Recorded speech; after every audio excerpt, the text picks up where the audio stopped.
everyone, and welcome back for another deep dive with us. Glad to be here. Today, we're going to be looking at something I think a lot of us have thought about at one point or another, whether men and women benefit differently from exercise. We found this super interesting research article to help us break it all down. Okay. It's from the Journal of Women's Health Issues and Care. Okay. It's called Male and Female Differences in Health Benefits Derived from Physical Activity, Implications for Exercise Prescription. Catchy. Right? It's a long one, but it really digs into whether those like kind of blanket exercise recommendations we always hear are really right for everyone. It's fascinating how much we just kind of take those for granted, right? Like everyone needs to get 150 minutes a week or whatever it is. Yeah, exactly. And this study really kind of jumps right into that. So they start off by pointing out that like across the board, men are generally more physically active than women. Okay. But does that mean that women are at a health disadvantage? That's a great question because that's kind of what we're taught to think, right? Yeah. That if you're not hitting those minutes or you're not doing those like high intensity workouts, that you're somehow like missing out. Right. But what this study suggests is that it's not quite that simple. Okay, so break that down for me a little bit because, like I said, we always hear, oh, you need to exercise this much, you need to do this, you need to do that. Right. And so I think the core argument of the article is that men and women might actually experience different health outcomes based on the type intensity, even the amount of exercise they do. Okay. So it's not just about being active. It's about being active in the ways that work best for your body. So one size doesn't fit all, basically. Exactly. Okay, so walk me through some of the key findings here. Okay, so one of the first things they found is that moving from like a sedentary lifestyle to even low intensity activity, like brisk walking, is beneficial for both men and women, which is kind of intuitive, right? Yeah, that makes sense. You're getting up, you're doing something. Right. But where things get more nuanced is when you start to increase the intensity. Okay. So they found that for women, sticking to those low to moderate intensity activities like brisk walking, cycling, swimming, that actually offers pretty substantial protection against things like heart disease and diabetes. Okay. Potentially even more so than for men. Really? So are they saying like that like consistency with something like brisk walking could be more impactful for a woman than like pushing for those high intensity workouts we often see, plastered all over social media and all that? It seems that way. And what's interesting is that while vigorous activity like running or HIIT training does seem to have additional benefits for men, studies on postmenopausal women suggest that they don't really get that much more protection by going beyond that moderate intensity. That is so different than what we usually hear. Yeah. So now I'm wondering, like, what could explain those differences? Like, is this purely about how our bodies are built differently? That's a big part of it. Yeah. The study talks about some of the basic biological distinctions between men and women that might be at play here. Okay. So men typically have larger hearts and lungs, greater muscle mass and strength. Okay. And their cardiovascular system is kind of set up for those high intensity demands. So men kind of have like a biological head start? In a way, yeah. But, we have to be careful not to oversimplify things here. Right. Just because men might have some biological advantages for that high intensity exercise doesn't mean that women are somehow worse at exercising or right. less capable. Yeah. It's more about finding the types and intensities that support women's health goals best. Okay, that makes sense. So you talked about like heart and lung capacity. What about things like VO2 max and heart rate? Yeah. I know those kind of get thrown around a lot. They do. Fitness discussions, but I'm not always sure like what they really mean. Yeah, so they're basically indicators of how efficiently your body is using oxygen during exercise. Okay. So men tend to have a higher VO2 max, which means they can take in and use more oxygen. Okay. Which translates to more energy and endurance for those intense activities. Okay. And they also tend to have lower heart rates during exercise. Oh. So they might not feel as strained. Okay, that makes sense. So biology is definitely a part of it. Yeah. But I'm guessing it's not the whole story. No, not at all. We also have to consider all those social and psychological factors that shape how we view and approach exercise right from childhood. Yeah, no, totally. I've definitely noticed how like different types of activities are presented as being, quote unquote, for men or women. Absolutely. And those messages can really stick with us, Right. Think about all the times you've heard like, oh, that's not a very ladylike sport. Yeah. Or boys don't do ballet, those kinds of things. Absolutely. And I think that's why the study emphasizes the need to be aware of these biases. Okay. And how they can like subtly shape our attitudes towards exercise. So biology sets the stage and society kind of writes the script. Yeah, that's a great way to put it. But how do we move past those limitations and really figure out what works best for each individual? That's the million-dollar question, isn't it? Yeah. And that's where the call for gender-specific guidelines comes in. Okay. So instead of having these one-size-fits-all recommendations, the authors argue that we need guidelines that acknowledge those unique biological and psychosocial factors we've been discussing. Okay, this is like already making me rethink everything I thought I knew about exercise. I know, right? So what might those guidelines actually look like in practice? Like what would change? Well, for women, the focus might shift away from that traditional emphasis on vigorous activity. Okay. And instead prioritize consistency with moderate intensity exercise, like that brisk walking we talked about. It's a big change from like go hard or go home. Right, exactly. Yeah. But it's more in line with what the study found about, the benefits that women are actually getting from those moderate activity. Yeah. I am curious though, like, wouldn't some women still want to engage in those more vigorous workouts, even if it's not strictly necessary? Of course. For those health benefits. And that's why I think it's important for those guidelines to not feel restrictive. Okay. It's not about telling anyone what they can or can't do, but rather about giving them evidence-based recommendations. Okay. So they can make informed choices for themselves. So it's about having the knowledge and the freedom to choose what works for you. Exactly. And, these guidelines could also encourage a wider range of activities to appeal to different interests. Instead of just pushing everyone towards, the same few workouts. Yeah. We could see a shift towards celebrating everything from, dance to gardening to martial arts. Okay. As long as it gets you moving and you enjoy it. That's kind of an exciting vision. It is, yeah. It makes exercise feel more accessible and enjoyable and less intimidating.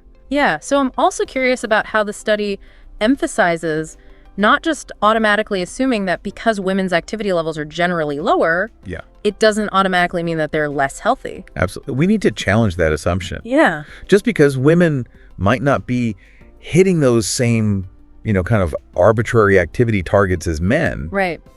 It doesn't mean they're destined for poor health outcomes. Right. And again, that goes back to those findings about how women seem to really reap those benefits from moderate intensity. Exactly. I do wonder, though, like, would shifting away from that, like, push yourself to the limit mentality be a tough sell? Oh, yeah. For some people. For sure. It's a big cultural shift. Yeah. But the study authors suggest that by focusing so much on that vigorous activity, we might actually be missing the mark, especially when it comes to long-term engagement and making exercise a sustainable part of your life. So it's about finding a balance. Right. And recognizing that there's no one-size-fits-all approach. This study really encourages us to view exercise in a different way. It does. It's a journey of self-discovery. Yeah, it's not about, beating yourself up or comparing yourself to others. Right. It's about finding what feels good in your own body and makes you feel empowered.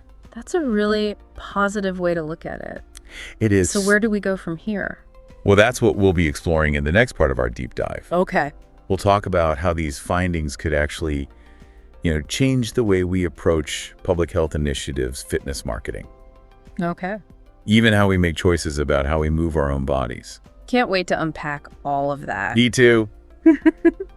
Welcome back to our deep dive, looking at how men and women benefit from physical activity.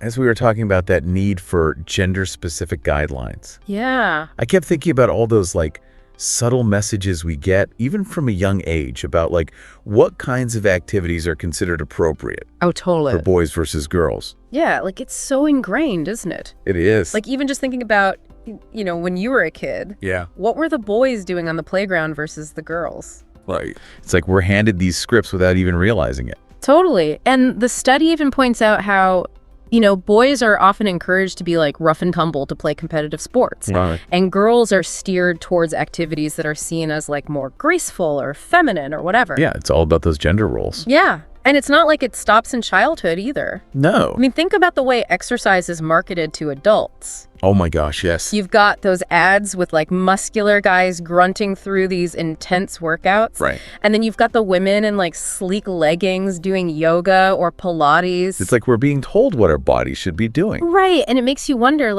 is it any wonder that some women might feel intimidated in a weight room? Yeah. Or that men might shy away from activities that are labeled as feminine? Totally. And I think that's why the study is so important. Because it emphasizes that we need a broader perspective on what counts as exercise. So how do we, break free from these stereotypes? That's the tough part, right? Yeah. Because they're so ingrained in our culture. They are, yeah. But I think it starts with awareness. Yeah. We need to acknowledge that these biases exist and that they're actually impacting how people engage with physical activity.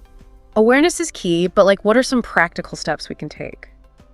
I think a big one is to shift the focus away from just achieving a certain level of activity. Okay. And instead promote a wider range of activities that appeal to different interests and motivations.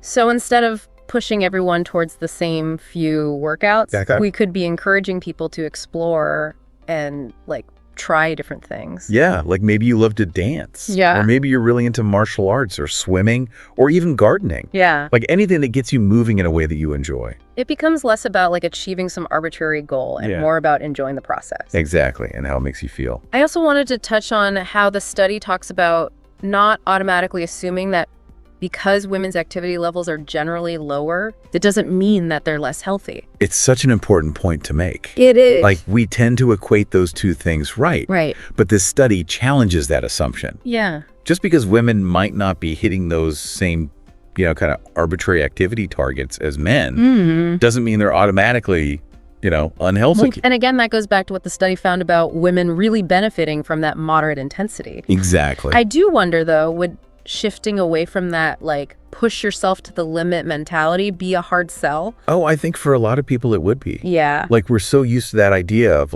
no pain, no gain. Right. But what if that's not always the best approach? Right. Especially when it comes to making exercise a sustainable part of your life. Right. If it's always a struggle, are you really going to stick with it?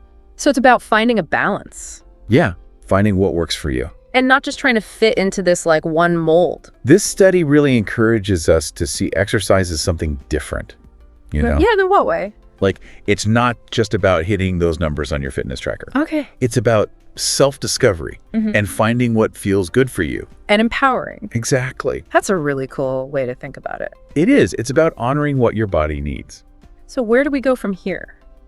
Well, that's what we'll get into in the last part of our deep dive. Okay. We'll explore how these findings could actually change the way we approach things like public health initiatives, fitness marketing, even just our own personal choices about movement. Looking forward to it.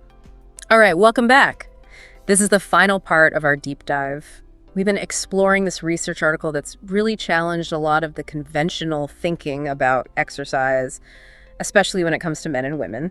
Definitely makes you think twice about those blanket recommendations we always hear, right? Absolutely. So we've talked about how those one-size-fits-all guidelines might not be the best approach and how biology and social factors kind of play into all of this. And this whole idea of moving away from stereotypes and embracing a wider range of activities. Yeah. But now I'm curious, where do we go from here? What are the real-world implications of all this? Well, if we think about the bigger picture, I think one of the most exciting possibilities is how this research could transform public health initiatives. Okay.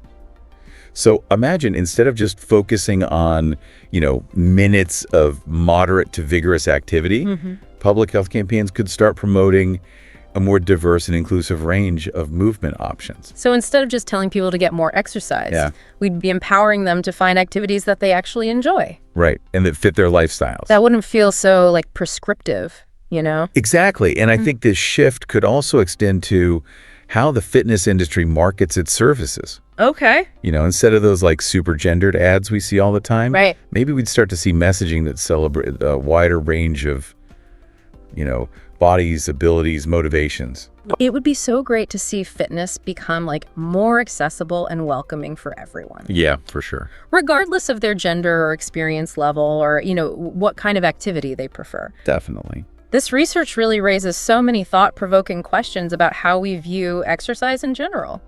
It does. Yeah. It makes me wonder, if exercise guidelines were actually tailored to each sex, taking into account all those biological and psychosocial differences. Right. how might that change our overall perception of physical activity? That's a really interesting question. I wonder if we'd see a shift away from that like no pain, no gain mentality. Possibly. And a greater appreciation for just like the benefits of movement in all its forms. Yeah, and maybe a more holistic approach to well-being, you know, where physical activity is seen as a way to enhance our lives, not just like a means to an end. So instead of focusing on those external markers of fitness, we might start to prioritize how movement makes us feel mentally, emotionally, physically. What's really cool here is that this study kind of invites us to view physical activity as an act of self-care. Okay. And self-discovery. Yeah. You know, it's not about striving for some like unattainable ideal. Right. It's about honoring your individual needs and preferences. That's a really empowering message. It is. And I think it really speaks to the core of what this whole deep dive has been about. Totally. It's not about saying that one type of activity is better than another. Right. But it's about recognizing that we all have unique bodies and motivations, and those differences should be celebrated. Absolutely. This whole conversation has really like made me rethink my own assumptions about exercise. Me too. And I hope it's done the same for our listeners. Yeah. It's not about pushing ourselves to the limit or comparing ourselves to others. It's about finding what feels good for you. It's about finding joy in movement and honoring what works best for our own bodies. That's a great way to put it. Well, this has been such a fascinating conversation. Thank you so much for joining me on this exploration. It's always a pleasure. And to all of our listeners out there, we hope you found this deep dive as thought-provoking as we have. And until next time, keep those minds curious and those bodies moving up.